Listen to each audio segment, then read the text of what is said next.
Social Security Administration says part of that restructuring will include significant workforce reductions. Now, the Department of Government Efficiency lists 5 Social Security offices closing in Georgia, one of those in Brunswick. And that's where we find Zach Wilcox tonight. So, Zach, what are you hearing from people who live there in Brunswick? Well, Anthony, let's start with this, that on the Doge website, it lists this branch as already closed, that they've already terminated the lease. So we came up here expecting to find it closed, and we found a relatively full parking lot. Not anymore, because it is closed for the day, but there were a lot of folks that were coming in and out of here that were a little confused about when it's going to be closing and what it will mean for them and getting their services here. I don't come that often, maybe once or twice a year, but you got people who come once or twice a month.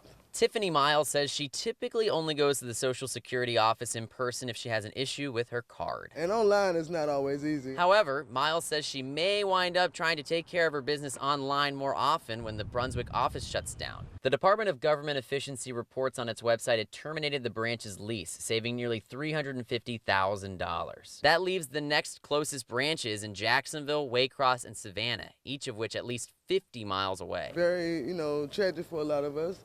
I had to borrow a car to come here, so imagine if it was in Savannah or someplace further. All Social Security Administration employees also received an email informing them about a workforce reduction in all non-mission critical positions. It gives employees 2 weeks to apply for a reassignment to an essential position or options for voluntary early retirement, with payouts ranging from 15 to 25 grand. You see, times are changing, right? We just have to learn to adjust, adapt.